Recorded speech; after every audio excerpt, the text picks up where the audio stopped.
Hello friends. आज हम start करने जा रहे हैं इंडियन पॉलिटी की एक नई series which will be beneficial for the students of UPSC SSC as well as other competitive examinations.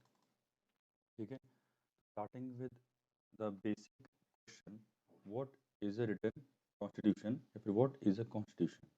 संविधान क्या होता है? संविधान एक ऐसा डॉक्यूमेंट होता है जिसमें कि सारे आर्टिकल्स, सारे शेड्यूल्स, सब पार्ट्स लिखे गए हैं इन एक्सप्लेनेशन विद डिटेल, जो हमारे देश में कानून व्यवस्था बनाए रखने के लिए ज़रूरी है।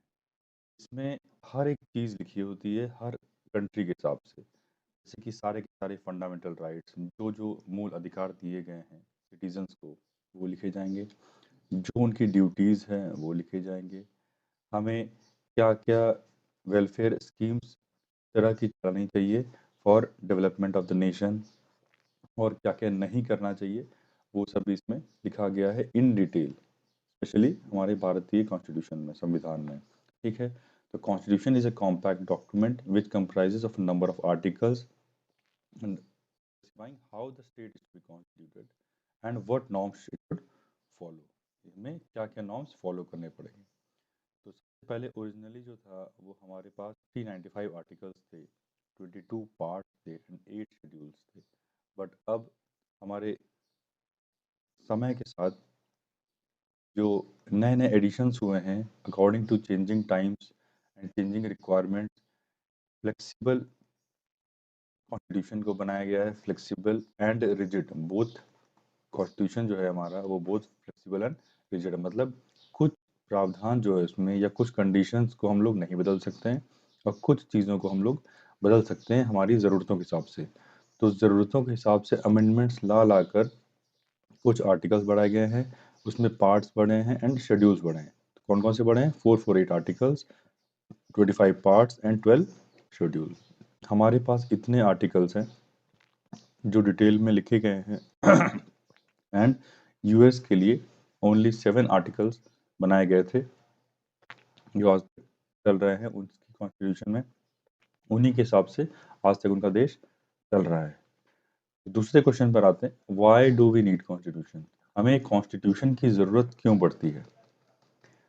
जब हमारा देश इतना बड़ा है, it has a diverse culture, lots of population, around 130 crore population, different ethnicity, different culture, different customs, सबको, डिफरेंट रिलीजन, डिफरेंट कास्ट, इन सब को एक रूल से या एक बुक से चलाना है। तो हमें कुछ सेट ऑफ स्टैंडर्ड रूल्स रखने पड़ेंगे कि सब लोगों के वेलफेयर के लिए कॉमन सेट ऑफ रूल्स हों, जो सबके हितों के हिसाब से काम करे और सबको, किसी को भी डिस्क्रिमिनेट ना करे। तो हमें कॉन्स्टिट्यूशन इस तरीके से डिज़ाइन करना पड़ेगा कि सारे वर्ग के लिए वो सूटेबल हो। तो हमने कॉन्स्टिट्यूशन की हमें ज़रूरत क्यों है? Because the it defines the relationship of people with the government. ठीक है, पहला पॉइंट ये है कि जो संविधान है, जो कॉन्स्टिट्यूशन है, वो अपना रिलेशन डिफाइन करेगा विद पीपल, लोगों के साथ, कि लोगों के वेलफेयर के लिए काम कर रहा है या उनके कैपिटलिस्ट नेचर है, मान लीजिए उनके बिजनेस के लिए, उनको रिच बनाने के लिए काम कर रहा है, बट उनके वेलफेयर के लिए काम कर रहा है या नहीं, ये सारी चीज़ें रिलेशन कॉन्स्टिट्यूशन डिफाइन करता है। ठीक है, it sets down standards and procedure that are necessary to live in peace for individuals, मतलब ये प्रोसीजर्स डिफाइन करता है जिससे कि लोग शांति से रह सके। कैसे गवर्नमेंट को चुना जाएगा वो भी लिखा गया है। कौन किस किस को अथॉरिटी एंड ड्यूटी है, अथॉरिटी एंड ड्यूटी दी गई है टू डिसाइड थिंग की चीज़ें कैसे होंगी, नया कानून कैसे बनेगा, किसी के ऊपर कोई हमें रेस्ट्रिक्शंस इम्पोज करनी है, not to move, not to do a job या अरेस्ट समवन, ये सारे प्रोविजंस लिखे गए हैं। ये defines parameter of government's control, कितने गवर्नमेंट कितना कंट्रोल कर सकती है और कितना नहीं कर सकती, ये भी लिखा गया है। हमें राइट्स के बारे में बताया गया है। Then it reflects the desires of the individual to create a good society, अच्छी सोसाइटी क्रिएट करने के लिए भी इसमें डिजायर्स को लिखा गया है। नेक्स्ट पार्ट, अब लिखा तो क्या है, बट हमारे भारत में इंडियन रिटन कॉन्स्टिट्यूशन की ज़रूरत क्यों पड़ी? देखिए, ब्रिटेन में नो रिटन कॉन्स्टिट्यूशन, यूएस में रिटन कॉन्स्टिट्यूशन, बट हमारे इंडिया में रिटन कॉन्स्टिट्यूशन है, वो भी बहुत डिटेल में लिखा गया है रिटन कॉन्स्टिट्यूशन। तो हमें रिटन कॉन्स्टिट्यूशन की ज़रूरत क्यों पड़ी?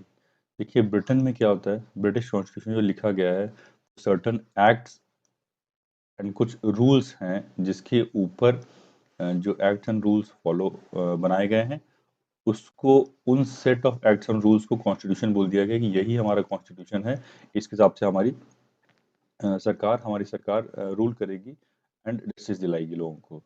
तो वहाँ के लोग इतने एजुकेटेड हैं कि इन्हीं रूल्स को फॉलो करके उनकी पार्लियामेंट रूल्स बनाकर उनकी पार्लियामेंट रूल उसी बेसिस पे बना देती है और सब इम्प्लीमेंट कर देते हैं, ठीक है।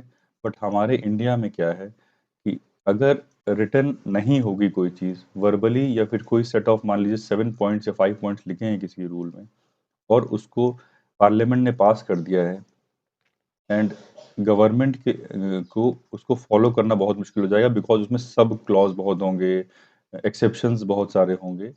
तो उसको जो रियलिटी में इम्प्लीमेंट करना है वो बहुत ही मुश्किल हो जाएगा। इसीलिए हमारे कॉन्स्टिट्यूशन को डिटेल में लिखा गया है जिससे कि ईच एंड एवरी पॉइंट उसका एक्सेप्शन भी लिखा गया है कि वो क्लियर रहे और लोग समझ पाएँ और ज़्यादा डिटेल में। नहीं तो कॉन्स्टिट्यूशन पार्लियामेंट या फिर कोई भी कॉन्स्टिट्यूशनल बॉडी उसका मिसयूज़ भी कर सकती है।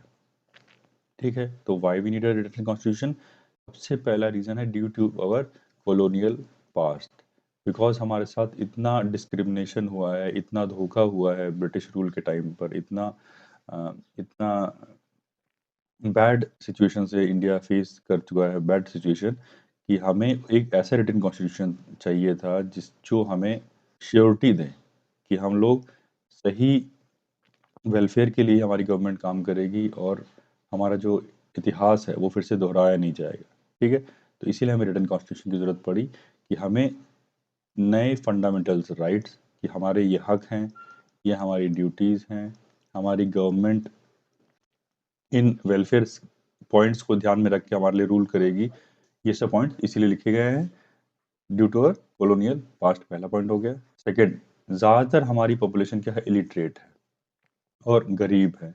तो उनको जो मुँह से बोला जाता है, जो सेट ऑफ रूल्स एक बना दिया उनके लिए, उस पर भरोसा नहीं आएगा as compare to written constitution कि हमारे संविधान को लिख दिया गया है और आप लोग इसी कॉन्स्टिट्यूशन के बेसिस पर गवर्नमेंट सरकारें चलेंगी। तो इस पर ज़्यादा भरोसा आएगा, ज़्यादा विश्वास आएगा और उनको इंडियन डेमोक्रेसी के ऊपर ज़्यादा फेथफुल रहेंगे, ज़्यादा भरोसा रहेगा कि आप सेफ हैंड्स में हैं। और इसी वजह से ये रिटन कॉन्स्टिट्यूशन था, हमारे लिए ज़रूरी था। तो due to our colonial past and क्योंकि ज़्यादातर हमारी पॉपुलेशन इलिटरेट एंड पुअर है, so written constitution was needed जिससे कि उनको भरोसा आए हमारे गवर्नमेंट पे, ठीक है। Next, the comparison with British constitution, ये नेक्स्ट टॉपिक है, हम लोग नेक्स्ट वीडियो में कवर करेंगे। थैंक यू, जब तक के लिए आप रिवाइज़ करिए एंड बुक कोई भी अच्छी बुक जो आप समझते हैं, लक्ष्मीकांत है या फिर कोई भी बुक है, आप उसको पढ़ सकते हैं एंड उससे नोट्स बना सकते हैं एंड रिवाइज़ कर सकते हैं। Okay, thank you. Do like and subscribe.